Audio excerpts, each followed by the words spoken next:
ఆధ్యాత్మికత యొక్క హృదయం ఏకత్వం. అంటే ఆధ్యాత్మికత యొక్క ప్రాణం ఏకత్వం. అలా ఏకత్వాన్ని మనం తెలుసుకోవాలి అంటే ఎప్పుడు తెలుసుకోగలమంటే, చూడండి, మనం నిశితంగా వస్త్రాన్ని పరిశీలించి చూస్తే అంతా నూలు సముదాయమే ఉంటుంది. మనకి వస్త్రాలను చూసినప్పుడు ఎన్నో రంగులతో ఉంటాయి వస్త్రాలు, ఎంతో భిన్నమైన వ్యక్తుల్లాగానే. అలాగే మనకి జగత్తంతా ఎంతో విభిన్నంగా ఉంటుంది. ఈ వస్త్రాలను కూడా మనం స్థూల దృష్టితో చూసామంటే అంతా నామరూపాలతో విభిన్నంగా వేరువేరుగా కనపడతాయి. అదే మనం మహాసూక్ష్మ దృష్టితో పరిశీలిస్తే, ఇంతకుముందు వచ్చినటువంటి ఎపిసోడ్స్లో మహాసూక్ష్మ దృష్టి అంటే ఏంటో చెప్పడం జరిగింది.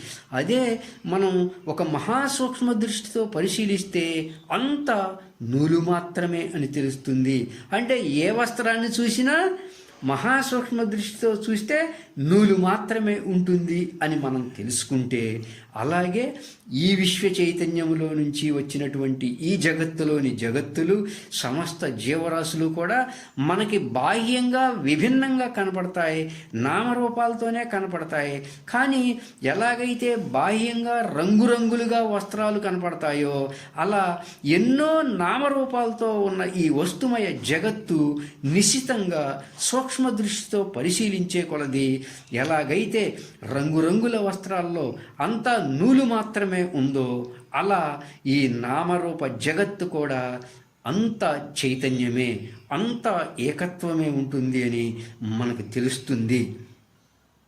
అంటే మనం రోజువారీ వ్యవహారాల్లో రకరకాల వ్యక్తులతో ఎన్నో పనులు చేయాల్సి ఉంటుంది. మనం ఎవరిని చూసినా, ఎప్పుడు చూసినా అందరూ వేరువేరుగానే కనపడతారు. అంటే ఎలాగంటే, మనం ఒక బట్టల షాప్కి వెళ్తే అక్కడ వస్త్రాలన్నీ ఎన్నో డిజైన్స్లో అన్నీ వేరువేరుగా కనపడతాయి. అంటే స్థూల దృష్టితో, భౌతిక దృష్టితో, పామర దృష్టితో పరిశీలిస్తే ఏ రెండు వస్త్రాలు ఒకేలా ఉండవు, ఏ ఇద్దరు వ్యక్తులు ఒకేలా ఉండరు. అంతెందుకు ఈ ప్రపంచంలో ఏ రెండు ఒకేలా ఉండవు. అలా ఈ సమస్త జీవరాశుల్లో కూడా అంతగా విభిన్నత్వం ఉంటుంది. ఈ జగత్తంతా కూడా ఎన్నో నామరూపాలతో అంతా విభిన్నంగా ఉంటుంది. కానీ మనం వస్త్రాలని ఒక విభిన్నంగా భిన్న దృష్టితో చూసినప్పుడు మాత్రమే అన్నీ వేరుగా అనిపిస్తాయి. కానీ అదే వస్త్రాల్లో మూలంగా ఉన్న దారాల సముదాయాన్ని, అంటే నూలుని, ఏకత్వాన్ని, అన్ని వస్త్రాల్లో ఉన్నటువంటి ఏకత్వం ఆ నూలు. ఆ దృష్టితో కనుక చూస్తే పైకి వేరువేరుగా వస్త్రాలు కనబడుతున్న మహాసూక్ష్మంగా అంత నూలు సముదాయమే అని తెలుస్తుంది. అలా ఈ విషయంలో కూడా ఈ నామరూపాల జగత్తు ఎంత విభిన్నంగా ఉన్నా సూక్ష్మ దృష్టితో చూస్తే అంత ఏకత్వమే అని తెలుస్తుంది. ఏకం ఏవ అద్వితీయం బ్రహ్మ. అంటే నీ దృష్టిని బట్టే ఈ భిన్నత్వము, ఏకత్వము అనేది ఉంటుంది. బాహ్యంగా అంతా స్థూల దృష్టితో భిన్నంగా ఉన్న మూలంలో ఏకత్వమే ఉంది అని మర్చిపోవద్దు. నువ్వు వ్యవహారంలో ఉన్నప్పుడు కూడా ఈ భిన్నత్వంలోని ఏకత్వాన్ని చూడాలి, ఆ ఏకత్వంలోనే భిన్నత్వాన్ని చూడాలి. వస్త్రాలు వేరువేరుగా ఉన్న అంతా నూలు మాత్రమే. అలలు, బుడగలు, తరంగాలు వేరువేరుగా ఉన్న అంతా నీరే.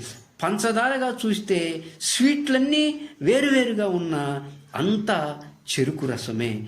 అలాగే విశ్వంలో పదార్థాలన్నీ వేరువేరుగా ఉన్న అంతా ఏకత్వమే, అంతా విశ్వ చైతన్యమే. అంటే అంతా ఏకత్వంతో నిండి ఉంది, అంతా విశ్వ చైతన్యముతో నిండి ఉంది అని మనం ఏకత్వాన్ని తెలుసుకోవాలి. అటువంటి ఏకత్వమే ఆధ్యాత్మికతకి హృదయం లాంటిది.